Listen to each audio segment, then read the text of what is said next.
Assalomu alaykum. Men Jizzax shahridan kelganman. Oyog'imda avgust oyida operatsiya qildirgan edim. Shundan keyin reabilitatsiya deb doktorlar aytmagan edi. Hozir men Instagramdan ko'rib, buni reabilitatsiya markazini ko'rib, o'z xohishim bilan keldim. Yaxshi, kelganimga mana 10 kun bo'ldi. Yaxshi bo'lib chiqib ketyapman. Optimal mana operatsiyangizlar ham turibdi.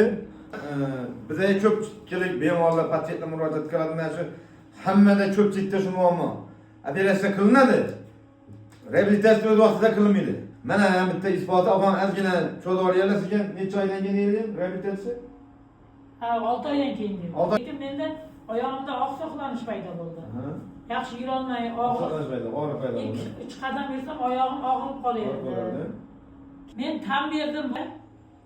Statsionar davolanishga tan berdim. Rahmat doktorlarga. Sizlarga ham tavsiya qilaman, operatsiya bo'lgan bo'lsalaring, og'riq bo'lsa, yaxshi yurolmagan bo'lsalaring, kelinglar mana. 10 kun ichida oyog'im yaxshi bo'ldi.